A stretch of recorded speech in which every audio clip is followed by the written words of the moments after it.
السلام علیکم دوستانو شیردل تخنیکی معلوماتي چینل ته خراغ زمونږ د نن ورځې ټاپک او موضوع دا یو امپیر د څو واټ سره مساوي کیږي دوستانو زه غواړم په دې رابطه ستاسو سره مختصر لړ او مهم معلومات شریک کړم نو دوستانو دا ویډیو مسکپ کوئ تر اخره پورې وګورئ ترڅو د دې مفیدو معلومات څخه ځانونه برخمن کړئ نو دوستانو راځو ټاپک او موضوع ته دوستانو لکه څنګه چې تاسو ته معلومه ده مونږ په درې ډوله برېښنایي انرژي لرو چې عبارت دي د ډیسي انرژي څخه چې دا 12 وولټه ده او سنگل پیز اي سي انرژي څخه چې دا 240 وولټه اي سي ده او تری پیز اي سي انرژي څخه چې دا 300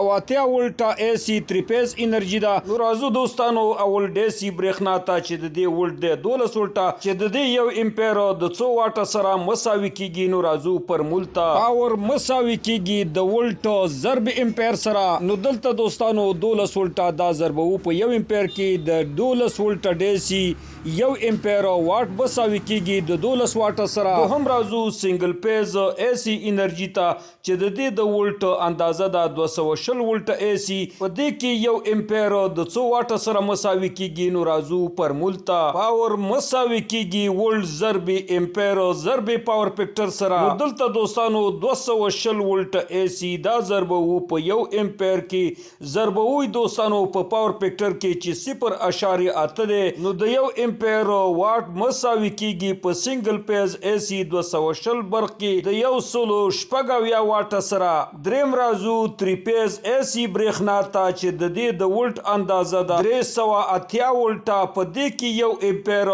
د 100 واټ سره مساوي کیږي نو راځو پر مولتا پاور مساوي کیږي √3 ضرب وولټ ضرب امپیر ضرب پاور فیکټر سره یعنی پاور مساوي کیږي √3 چې عبارت ده د 1.32 څخه